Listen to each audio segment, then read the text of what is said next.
Yeah, my rank is Staff Sergeant, and my name is Aaron Peterson. Alright, and what's your duty title? I'm a HH-60 Flying Crew Chief. And your home station? Home station is Kadena Air Base, Japan. And your hometown? Hometown, I'm from Palm Bay, Florida.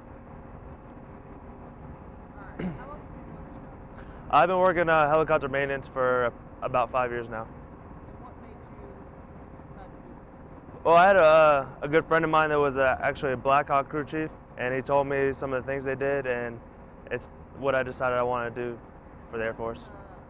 Highlight of your career so far? This is the highlight of my career, coming out here and being part of the big team with the operations of CSAR and making it happen out here, saving lives.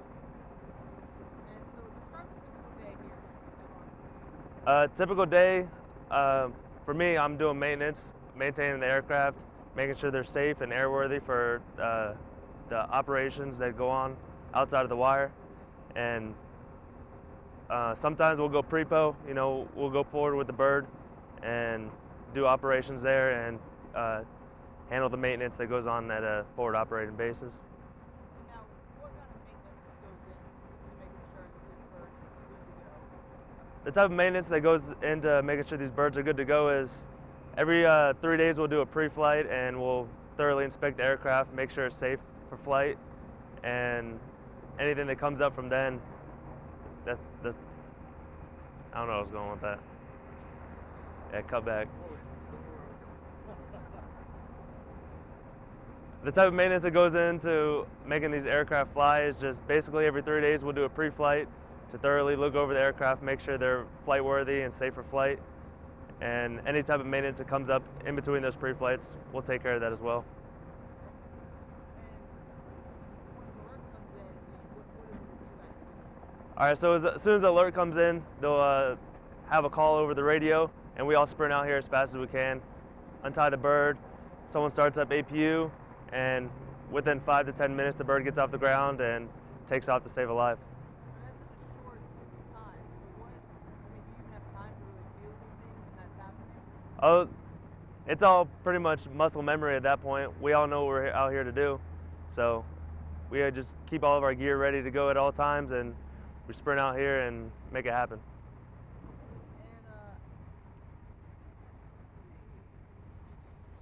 And how do you feel knowing that your maintenance potentially saves lives as well?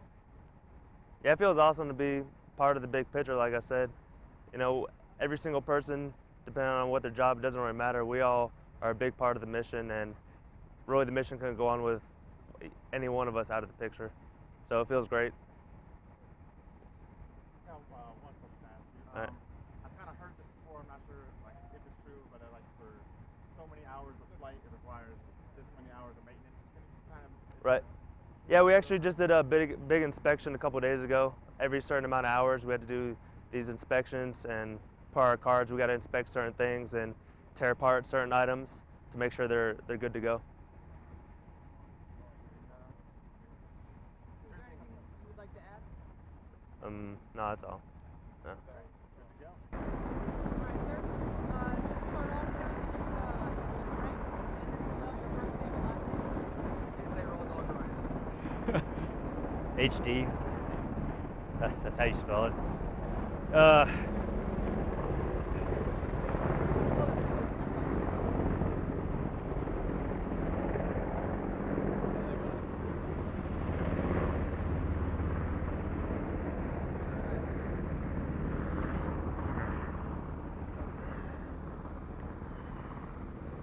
All right, Captain Michael Ryan. And can you feel control? And can I have your unit and duty title? I'm deployed with the 83rd ERQS, originally from the 33rd at Kadena. I'm the Director of Operations here deployed. Alright, what's your hometown? Prattville, Alabama. Alright, how long have you been doing this job? I've been in the HH-60 community for approximately 2 years now. And what made you decide to It is basically the mission that others may live.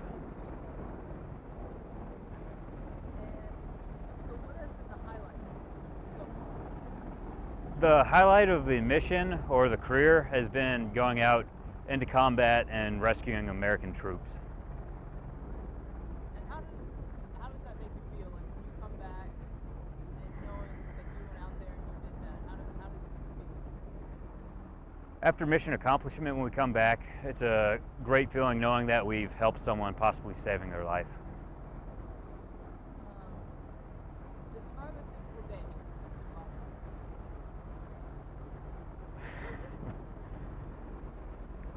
A typical day in Bagram, we wake up, come to work, and we sit and hold alert all day. We wait for a mission drop. When the mission drops, that's when it gets a little hectic. We'll scramble out to the aircraft and go do what needs to be done. So, and after that, other than that, it's a lot of TV and Xbox. So kind of go, not step by step, short enough, but just what happens when an alert does come? When an alert happens, everybody gets called into the talk to get information on the mission. From there, we'll send people out to the aircraft, get the aircraft spun up, and myself, flight lead, team lead, and the crow will come out to the aircraft, and then we'll launch, go to the coordinates and pick up who we need to pick up. And so then, what are your individual responsibilities? My individual responsibility is just maintain safety of my aircraft and go out there and do what flight lead needs. As the director of operations, make sure all the personnel have what they need and get the mission accomplished. And what do you feel when you were rushing to get into the air as fast as possible? Everything's going on, how do you feel? Adrenaline? Yeah, when we get the mission, there's a sense of adrenaline, but we train for this, so we know what to expect, know what to do, and we do our best every time. Now, what are some of the dangers that you have to be prepared for once you depart? Dangers going outside the wire. For our helicopter, it's basically small arms fire, and then here in Afghanistan, it's terrain and power limitations. A lot of the areas that we go into, we're power limited, and we have to do a lot of power management, fuel management. And how is the aircraft prepared for that? The aircraft is prepared for that because we have the right crew mix. Our engineers and gunners pretty much let us know where we can go and what we can do. What is your primary goal during the mission? Primary goal during the mission is to accomplish the mission and bring everybody back safely. And once you, I think I already answered that question. All right, last question. How important do you think what you do is? It's very important. We're here while others aren't. We go out and save people's lives, take people off the battlefield. So. Do you have any further questions? Is there anything that you'd like to add about the mission, the job, anything that we haven't touched on? Nope. All right. Same thing. Can I just get your rank, first name, last name? Master Sergeant Travis Willingham, And can you spell your last name for me? Willingham.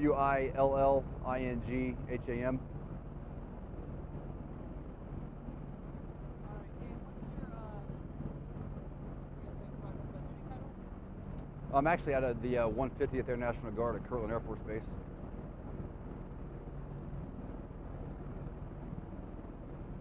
your job title? Flight engineer.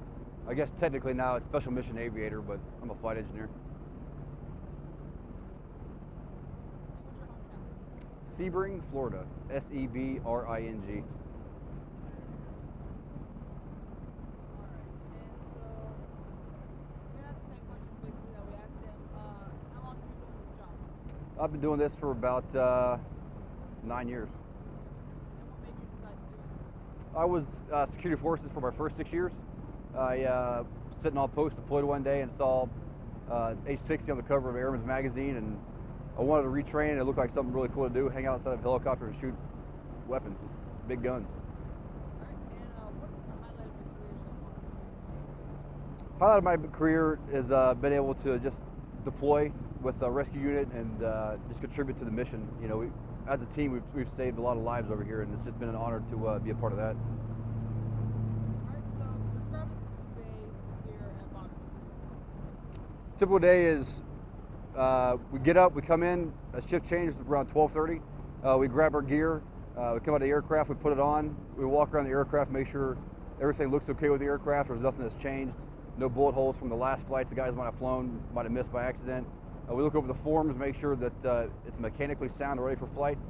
Then we go inside and we go over the brief for the day, so we'll go over intel, weather, things of that nature.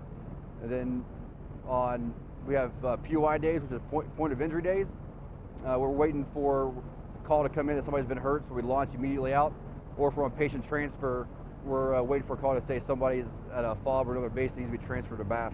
So we're just waiting for those calls to come in. A lot of sitting around and waiting. So explain what kind of happens when an alert does come in. So best case scenario, alert comes in, we go to the TOC, and we get the 9 line. The 9 line has the information about the patient, where they're at. And so if we have the time, part of my job is to run numbers for the aircraft. By that I mean this aircraft is limited in power and its capabilities at its altitude.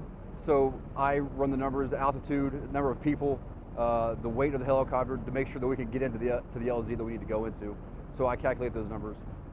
If we don't have time, we come out of the aircraft, we run through the scramble checklist. It takes us about anywhere from 3 to 7 minutes to get in the air, and I'll do that on the fly. And we work together as a crew to get that all done. And what do you feel when all of that's happening? You're doing what you have to do to get ready for this alert? You don't really feel much. You're thinking about the mission at the time. We do train for this a lot. This is our whole sole job is Air Force Combat Search and Rescue. So we do this all the time. So we know what we need to do in order to accomplish the mission. But after the mission's over, we've done something that's noteworthy and awesome. We saved somebody's life. It makes you feel good. It makes you feel like you've contributed to saving that person's life, and work together as a team to do that. Now, once you guys get out to the helicopter, what are your responsibilities? So again, it's the power numbers, and then also the checklist. There's a lot of checklists that are involved in getting this aircraft started. And then also I operate the 50 cal machine gun and the hoist as well. So if there's an LZ, a landing zone that we can't go into due to terrain, we can use that hoist to infill the PJs, infill the stokes, and exfil the patients and the PJs as well.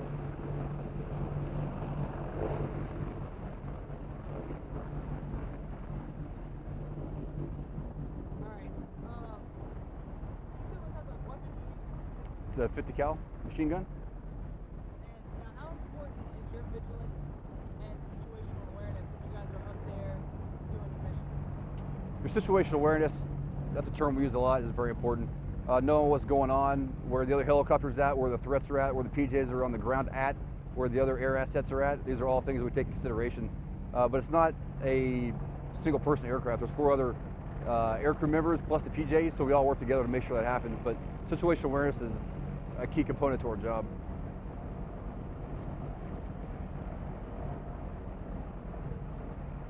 I just want to state for the record that I do have a shave waiver. No big deal. Is there anything else that you'd like to add about anything that we haven't touched on, maybe you think of? No, like this, our job, you can see maintenance over there doing their thing. Our job wouldn't be, we wouldn't be able to do that without them. So just make sure you guys throw in there something about maintenance because we really couldn't do it without them.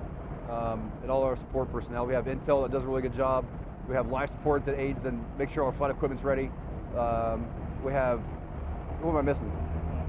We have SARMs, they're called SARMs, but they make sure all our orders are processed. They process all our all our flight hours, things like that. So there's a lot that goes into doing this. It's not just us rushing out to the helicopter and flying. It's a big team effort, So, no, I'm sure I will later, but. Can I get your rank, first name, last name? Tech Sergeant Daniel Wright, And your duty title? Pararescueman, And your link station? 31st RQS, Where's that at? Kadena Air Force Base, And your hometown? Atlanta, Georgia. Your Falcon Not exactly. I mean, I'm technically just outside Atlanta, so Snellville, Georgia, or Lilburn, Georgia, where everybody's somebody, but I claim Atlanta because it's close enough, so. All right. So how long have you been doing this job? 11 years. And what made you decide? College really wasn't working out for me, and I decided to join the military. Basically went in the recruiter's office. Everybody told me that the Air Force was the best branch to go into. They treated their people the best, so I went in the recruiter's office, saw the pamphlet, and that was pretty much the end of it. I thought they had the best mission set, and I really liked the idea of trying to help people, so I thought it was good. And so then what has been the highlight so far of your career? I would say the highlight has definitely been putting all my skills to use. So doing the mission in a deployed environment and actually helping people has definitely been the highlight of my career. Aside from that, I would probably say maybe some of the places that we get to visit being in the military. So what are your individual responsibilities when you receive an alert? So when I receive an alert, typically what happens is I'll respond up to the TOC and I'll coordinate some of the mission details with the pilot just to basically ensure that we're on the same page and he knows what I'm thinking and then I know what he's thinking, and basically putting our heads together to make smart decisions. And how many people usually is it that scramble to the helicopter? There, as far as on the pararescue team, there's 6 individuals, 3 of which will go up to the TOC and 3 of which will actually go out to the aircraft.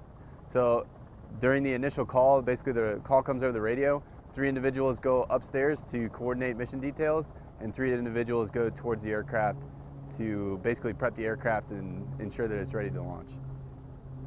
And how do you stay prepared for an alert? Basically, we continue to train on a regular basis. We conduct medical classes and litter drills, and basically trying to stay sharp on all the life-saving skills that we might need to put into action. In addition to that, we'll continue to monitor our alert equipment to ensure that the batteries have been checked, the fuel is good to go, that the quickie saw, reciprocating saws work good. So if we need to extricate somebody, we can utilize that, things of that nature.